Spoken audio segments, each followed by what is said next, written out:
जय श्री राम। आज मैं आपको ये बताऊंगा कि इसी जीवन में आप कैसे पिछले जन्मों के संकेत प्राप्त कर सकते हैं, और मिलते भी हैं। बहुत सारे लोगों को अगर वो ऑब्जर्व करें तो छोटी छोटी चीज़ों में उनको संकेत मिलते भी हैं। लेकिन सबसे पहले हमें ये जानना होगा कि मन और चित्त में अंतर क्या होता है। चित्त में 1,00,000 जन्मों की स्मृतियाँ आप ये कह लो कि स्टोर रहती हैं, संग्रहित रहती हैं। एक हार्ड डिस्क होती है ना, उसमें या पेन ड्राइव होती है, उसमें हम डेटा भर लेते हैं और वो कई महीनों तक, सालों तक उसमें वो चीज़ रखी रहती है। चित्त भी कभी ना नष्ट होने वाली हार्ड डिस्क की तरह होता है। वर्तमान जन्म से पहले का जन्म सबसे ज़्यादा स्पष्ट होता है, क्योंकि उस जन्म में मरकर ही हम इस जन्म में आए हैं। ताज़ा मामला ज़रा ज़्यादा स्पष्ट होता है ना।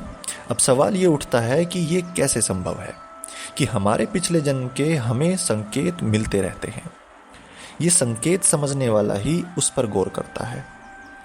अगर गौर नहीं करोगे तो आपको समझ में भी नहीं आएंगे, लेकिन आज से, अभी से अगर आप गौर करने लग जाओ तो आपको चीज़ें साफ साफ महसूस होने लगेंगी। अभ्यास से ये सब कुछ मुमकिन है। आप वहाँ तक पहुँच सकते हो केवल अभ्यास से। पिछले जन्म में जो भी था वो आप महसूस कर सकते हो रोज़ाना। हालांकि इसके लिए जैन या हिंदू धर्म में जाति स्मरण का एक प्रयोग बताया जाता है। खैर, मैं अभी उस पर बात नहीं करूँगा। आपकी रोज़मर्रा की ज़िंदगी में कुछ ऐसी घटनाएं घटती हैं जिससे ये संकेत मिलता है कि आपका कोई पिछला जन्म भी था। अब वो क्या था, वो आपके अनुभव पर आधारित है। आपका जन्म इस जीवन से पहले भी हुआ था, ये निश्चित है। इसमें किसी भी तरह का आप दो राय नहीं कर सकते हो। आपको उसकी धुंधली धुंधली याद बनी रहती है। ये जो ध्यान करते हैं ना, उनको ये ज़्यादा समझ में आती है, क्योंकि वो चित्त के गहराइयों तक पहुंच जाते हैं। आपको क्या करना है, बस थोड़ा गौर करने की ज़रूरत है। आप पिछले जन्म में बुरी घटनाओं के दौर से गुजरे हैं, तो इस जन्म में भी आपका स्वभाव किसी होनी अनहोनी की आशंका से ग्रस्त रहेगा। यह भी है कि आपकी पिछले जन्म में मौत स्वाभाविक नहीं हुई, तो निश्चित ही आप किसी अजीब और अनजानी घटना का भय से हमेशा आप ग्रस्त रहेंगे। बहुतों को पानी से डर लगता है, कुछ को आग से डर लगता है, कुछ को ऊंचाइयों से डर लगता है। क्या कभी आपने गौर किया है क्यों? हमें तो ऐसा सिखाया नहीं कि पानी से डरो या आग से डरो या ऊंचाई से डरो, फिर क्यों हम बचपन से इन चीज़ों से डरते हैं? ठीक है, बहुत सारे लोग प्रश्न उठाएंगे कमेंट्स में, लेकिन अगर गौर करने वाली बात अगर हम इसमें देखें तो बहुत गहरी बात छुपी होती है। देखिए, हालांकि डरना एक साधारण और स्वाभाविक बात होती है, लेकिन जब आप बेवजह की चीज़ें जैसे कोई निश्चित रंग, संख्या, स्वाद, कपड़े, गंध या कोई जगह से डरने लगते हैं जिनसे एक आम इंसान को डरना भी नहीं चाहिए, उसका भय सताना भी नहीं चाहिए, तो ये बहुत साधारण बात नहीं होती। इसके अलावा अगर आपको अंधेरे से, ऊंचाई से, पानी से, आग से या किसी खास तरह के कपड़े या टोपी या कुछ भी नापसंद है, तो ये पिछले जन्म का एक संकेत होता है। किसी किसी में ये डर इस कदर हावी रहता है कि उसका जीना मुश्किल हो जाता है, फोबिया जिसको हम बोलते हैं। हालांकि जो साइकेट्रिस्ट होते हैं ना, मनोवैज्ञानिक जो होते हैं, वो इनको तरह तरह के नाम देते हैं। जैसे पानी के डर को अलग फोबिया, आग के डर को अलग फोबिया, ठीक है। लेकिन ये आपके अवचेतन मन में कैसे समाये हुए हैं, ये सोचने वाली बात है। ये किसी ने घुसाए तो है नहीं, ये अपने आप थोड़ी घुसे हैं, ये तो पहले से ही कहीं से चलते हुए आ रहे हैं। तो आपके साथ जरूर कुछ ऐसा तो घटा है, तभी तो आप उस बातों से डरते हैं।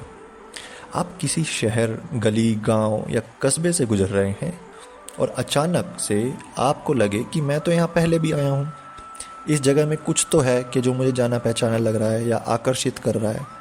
हो सकता है कि आप इस स्थान पर अपने जो है इस जन्म में पहली बार आए हों, लेकिन वो आपको कुछ जाना पहचाना सा लगने लगता है।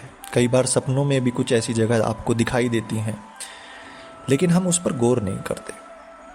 अधिकतर लोगों को कुछ अनजाने से लोगों को देखकर ऐसा लगता है कि मैंने इसे कहीं देखा है ना, कहाँ, लेकिन ये याद नहीं आ रहा। हालांकि आप उस व्यक्ति से पहली बार ही मिले हैं। ये भी हो सकता है कि किसी पिछले जन्म में या पिछले जन्म के व्यक्ति से मिलता जुलता कोई चेहरा हो, ठीक है, जिसे आप देख रहे हो।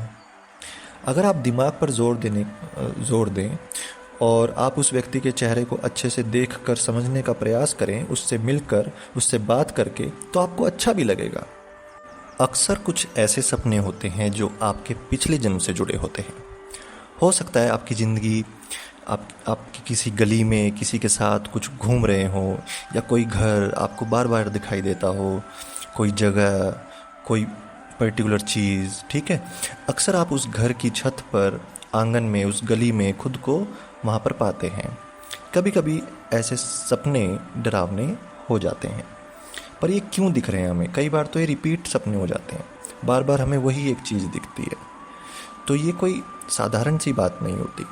आपने देखा होगा कि आपको उस घर में या उस गली के सपने ज़्यादा आ रहे हैं जहाँ आपने बचपन बिताया है।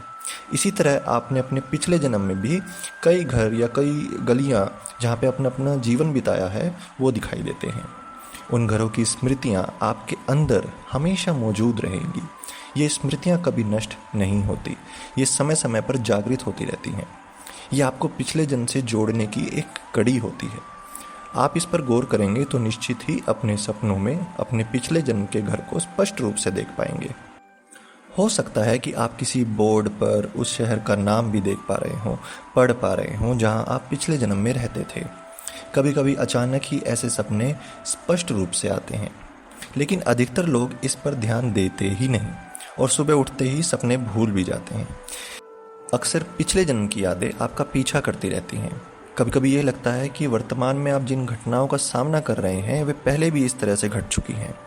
जीवन क्या होता है कि एक चक्र है। कभी कभी हमारे साथ एक ही तरह की घटनाएं ना बार बार घटती रहती हैं।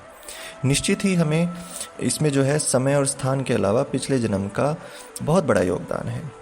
कभी कभी ऐसा भी होता है कि इस जन्म में आपके साथ असल में ऐसी कोई घटना नहीं घटी जो मतलब आपके दिमाग में मौजूद है, लेकिन उसी तरह की कोई घटना किसी और के साथ जब घटती हुई आप देखते हो तो आपको बड़ा अजीब सा महसूस होता है। आप उस घटना से जुड़ने लग जाते हो। कभी कभी किसी बच्चे को आप कुछ भी बोलते हुए सुनाई दोगे, है ना, कि वो कुछ भी बोल रहा है, कुछ भी कह रहा है, अचानक से वो कुछ कह देते हैं जिसका कोई तुक नहीं बनता उसके इस जीवन से। तो वो उनका वर्णन करने लगते हैं और आप क्या सोचते हो कि ये तो आजकल बहुत ज़्यादा कार्टून देखने लगा है, कहीं कुछ देखा होगा, ऐसे ही बोल रहा है। तो दरअसल ये स्थिति बच्चों के साथ अक्सर होती है जब वे कुछ ऐसा बोलने लगते हैं या याद करने लगते हैं जिसका संबंध उनके पिछले जन्म से होता है। तो ये बहुत विचित्र चीज़ है। ये जीवन जो है एक चक्र है, ये चलता ही रहता है, और जो इसमें जीवन में घटनाएं होती हैं वो कभी नष्ट नहीं होती, ये बस ट्रांसफ़र होती है। और अगर हम इस पर गौर करें तो हम पिछले जन्म के जो भी कर्म हुए हैं, जो भी घटनाएं हमारे साथ हुई है, वो इस जीवन में भी हम महसूस कर सकते हैं। आपको आज की वीडियो उम्मीद है कि अच्छी लगी होगी। इससे जुड़े कुछ भी कोई कमेंट आप कर सकते हो, सवाल पूछ सकते हो। जय श्री राम।